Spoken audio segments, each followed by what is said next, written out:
अब ये बात रह गई सीता रावण की पुत्री कैसे थी, इसको खोलें कि रहने दें। रावण ऋषि मुनियों से कर लेता था, कर। रावण ऋषि मुनियों से कर लेता था। अब ऋषि मुनियों पे धन तो था नहीं, तो उन्होंने कहा भैया हमारे पास क्या है, हम तुम्हें क्या दें कर के रूप में। तो रावण ने कहा कि पैसा नहीं है तो रक्त तो है, अपने शरीर का रक्त निकाल निकाल के दें।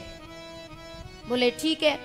अब रावण के सेवक जाते थे और ऋषि मुनियों के शरीर में से रक्त निकाल निकाल के एक घड़े में रख लेते थे, और घड़े में रख के लेके आ रहे थे।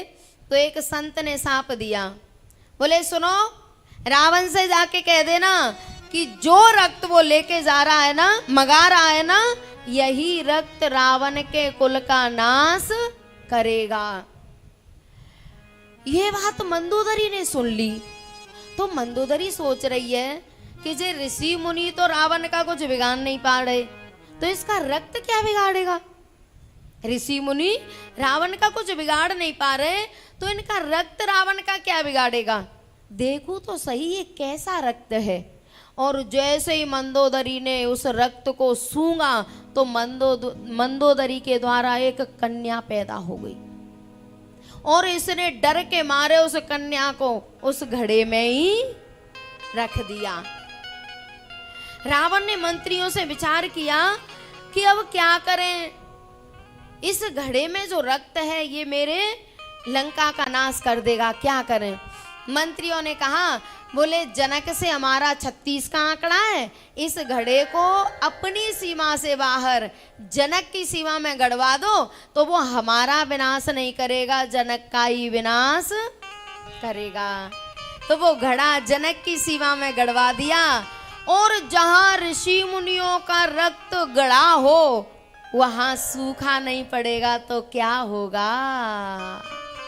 जब सूखा पड़ा और जनक जी ने हल चलाया तो उस घड़े में से वो कन्या प्रकट हो गई।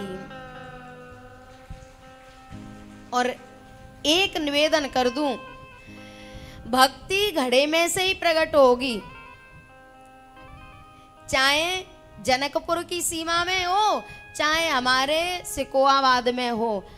घट कहते हैं हमारे अंतःकरण को, घट कहते हैं हमारे अंतःकरण को।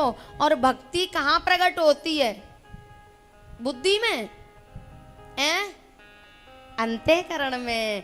तो भक्ति जब जब प्रकट होगी तब घड़े में से ही प्रकट होगी, घट में से ही प्रकट होगी। और तभी तो कहते हैं घट घट मोरा साइया, खाली घट नहीं कोई, बलिहारी वे घटन की, जे घट पर घट हो। तो प्यारे, माँ बेटी में युद्ध हुआ है, लेकिन बेटी को इस वजह से हारना पड़ा कि उसी के पिता ने शाप दिया था कि त्रेता में जिसके साथ तूने मनमानी से विवाह किया है ना, मैं उसको मारूंगा और तू विधवा होगी।